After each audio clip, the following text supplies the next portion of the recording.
Hello, hello, this is Fear Dragon coming at you with another StarCraft 2 netcast. Today we have a Zerg versus Zerg, and this is going to be game number 3 between MilleniumYogo and LoveGeek versus SlayerSMiya and SlayerSArthur. If you have not seen game number 1 or game number 2, go ahead and click the annotations below and it'll take you to those games. But if you have, we're going to go ahead and introduce these players. Spawning down here in the bottom right-hand corner of Shakuras Plateau, we have the blue Zerg representing Team Millennium, and in this series, Team France. He is going to be MilleniumYogo, and even though it does say Millennium TV staff, I'm sure that he's just using an alternate account for now. And he is currently tied up 1-1 with his opponent. Spawning the top left-hand corner of Shakuras Plateau as the purple Zerg. We have from Team Slayers, SlayerSMiya, playing on SlayerSMin's account. Clearly, both of these players had a couple of issues getting accounts on this actual server that they're playing on, but shouldn't be an issue now that they do have those accounts. And we're going to see the ZVZ start to shape up in just a little bit. And I just want to note that once again, I said the current score in this series is a 1-1, and I also mentioned that there were actually 4 players. That is because this is from the HP Trophy number 2. If you have not heard of some of these the casts that I have been doing from this tournament, it is in fact a 2 versus 2 tournament where you have a teammate and you actually play the first game as a 2 versus 2, and then every other game followed thereafter is a 1 versus 1. And the rule is, because it's a best of 5, every player has to play at least once. We actually do see that spawning pool going down from SlayerSMiya a little bit earlier than we see out of Yogo. And we're going to have to wait and see whether or not... Oh, yeah, looks like Yogo is actually going to go for that hatchery first. Even after scouting the timing on that spawning pool, it's a bit of an interesting decision. That's going to put him a little bit more on the defense in the Zerg versus Zerg. But yeah, as I was saying, that does actually mean that what ended up happening was Yogo and his teammate LoveGeek ended up winning that 2 versus 2.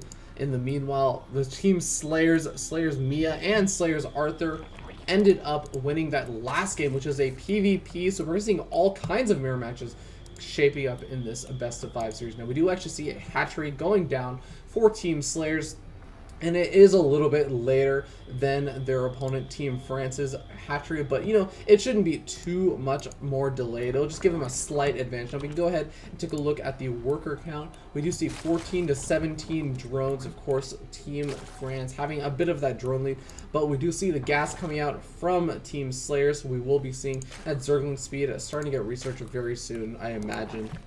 Now with the spawning pool finishing up for Team France, we're going to go ahead and see some Zerglings being produced, I imagine, relatively soon, at least for a little bit poking and prodding purposes, as there are 2 Zerglings already out for Team Slayers. They're going to go ahead and poke their way on up to that ramp and see what they can see. Now, they do end up seeing, yes, okay, my opponent expanded. This is actually the first glance and the first look that they're actually going to get to see. Oh my god, they might actually get a drone. That's actually a really nice win, even though it seems like it's only 1 drone. This early on, it does make a difference, and not only that, but there's also the psychological factor of, oh my god, there are 2 Zerglings in my base, and now I have to deal with this aggression when all I want to do is just mine away. I just want to play that good old macro game. Oh my god, just barely surviving with that drone, but there is still 1 more Zergling alive. We're going to wait and see whether or not... Oh, it looks like it's probably just going to get picked off now, or at least chased out by those 2 Zerglings of Yogo. Now, in the meanwhile, this did give SlayerSMiya a chance to go ahead and get up those 2 queens. He did get his hatchery a little bit earlier, so that does mean getting those queens won't be a problem at all. And we actually see a Baneling nest coming out from Team Slayer, so that does mean that he can be a little bit more defensive if he wants to, or this could be an aggressive play. Baneling's definitely useful in this matchup early on, but you know they really do have less effectiveness once those roaches do come into play. So we're going to have to wait and see whether or not Team France is going to go for those roaches anytime soon. It looks like just another Baneling nest for now. But then meanwhile, we do see Zergling speed getting very close to finish up, but we actually don't see us. Oh, actually, we do see 2 Zerglings, just those 2 earlier Zerglings we were looking at before, out on the map somewhere. An interesting note is that neither of these players really feel comfortable grabbing those Xel'Naga watchtowers. Kind of interesting decision making going from those 2. But we do actually see, where are those 2 Zerglings? It looks like the 2 Zerglings from Team Slayers are just kind of poking around on the map, and it looks like now they're going to go ahead and... No, not actually going to go for those Xel'Naga watchtowers. To each their own. We do actually see a couple more Zerglings coming out from SlayerSMiya. We have to wait and see whether or not they're actually going to be any kind of big aggression. We see both these players morphing in some defensive banelings. Definitely going to be very important, as this is a really key timing where a lot of your opponent's aggression can start to come in if they're going for those big Zergling attacks. And we do see once again three Zerglings and 2 banelings coming in. Now they have to be very, very careful. Now these 2 banelings can do a huge amount of damage on those drones, and we're gonna have to wait and see. No, it doesn't look like they're actually able to get it. There is one actually baneling that tries to get those drone hits, but that Spinecrawler masterfully picks them off with that good old target fire. So very well done. Very nice defense from Yogo, being able to pick off those banelings without taking actually any damage pretty much. Now, we do end up seeing that there is, in fact, an evolution chamber going down, so it looks like that's definitely going to help them out with those upgrades. And, of course, that Roach Horn I was talking about, now the Roach Horn is going to spell a little bit of a, not necessarily an end, but a lesser effectiveness of those banelings. And in the meanwhile, we actually see, with that lair finished up, that, oh, wow, Yogo going to be going for that 2-base Spire play. Now, this is a bit of a gamble. You can kind of think of it like going for Cloak Banshees. If your opponent's just not prepared for it, you can just kind of win. But you have to be very careful, because just because they do not have anti-air immediately at their front with this big aggression does not mean that you're going to be safe. You still have to kill off all your opponent's stuff. And there we do see, oh man, a nice baneling hit over on Yogo's Zerglings, trying to pick off some of those morphing and banelings, but it looks like it's not going to be enough. Now with the banelings completed, Yogo is going to be in a lot of trouble. You see this amazing wall up. Oh my god, I love this play from Yogo, creating this giant wall off, stopping any of these banelings from doing anything. Oh no, SlayerSMiya notices a bit late and ends up losing 2 of those banelings. That could be a critical mistake, as he definitely needs to keep these banelings alive, especially as long as possible, as he needs to buy time for when these mules are going to be coming out. And we're going to have to wait and see, does actually SlayerSMiya have any wind of this? I don't actually believe he does, but he might be suspecting something, considering that Yogo is playing so freaking defensively. He might actually be suspecting, hey, my opponent could be doing something related to Needles, and he does have that evolution chamber, so he can throw up those spore crawlers whenever he needs to. Now, let's go ahead and take a look. He does actually only have 2 queens out right now, I believe. Yeah, 2 queens, so that's going to cause a bit of trouble. But now you see the Mutilus finally revealed, and that's actually going to cue SlayerSMiya to just go in for it. Screw everything. These units are dead anyways. Now the Zergling's trying to run in, do a little bit of damage. We're going to go into the main. Now the banelings actually only making connections on that queen. Oh, not the best connections.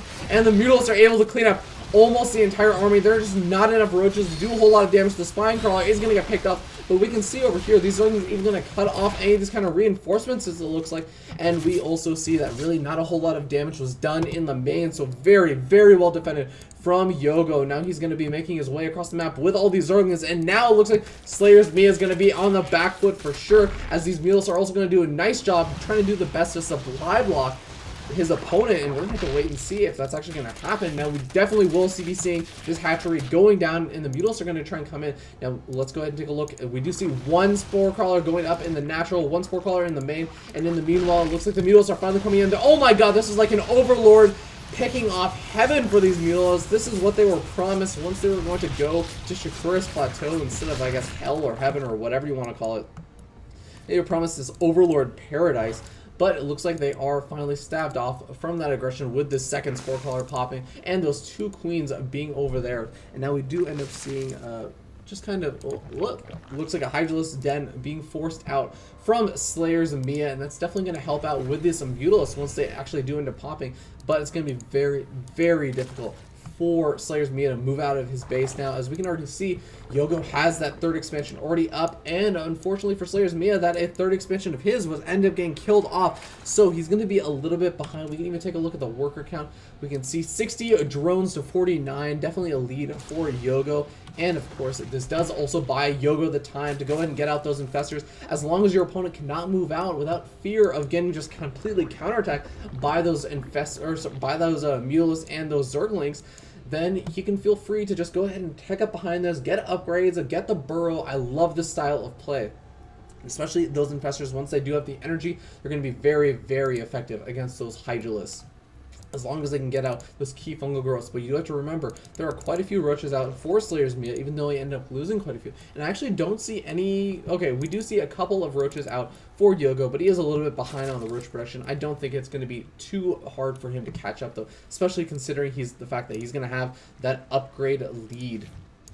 Now we do end up actually seeing +1 missile attacks already done. And oh my god, we actually see the Mulos trying to come in and cancel the third once again. Oh my god, that's got to be so annoying. SlayerSMiya must be hating Yogo right now, but we do actually see a big counterattack with these roaches, trying to get a bit of a two-way aggression, delaying a lot of these roaches and infestors from being able to defend the third. And now we see these roaches over here actually getting fungal chain, and they are not going to be able to do any damage whatsoever. Their lives were kind of meaningless, honestly. And yeah, that's going to get cleaned up pretty freaking easily. So great defense from Yogo. And we do see a couple actually roaches up here on the top. They might actually be able to do a little bit of damage, and they're actually going to go ahead and burrow, regain some of that health, and see what extra damage they can do. No, these little scouting Zerglings clearly suicidal. They don't realize they're going to have to walk into the entire army.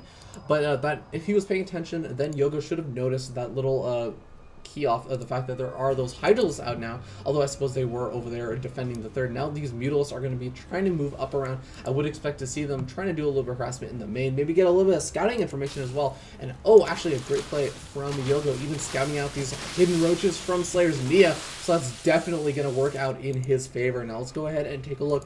What are the upgrades now with the +2 missile attacks going to be finishing up in just a second. For Yogo, we're going to see +2 missile attacks and +1 carapace, +2 carapace on the way as well.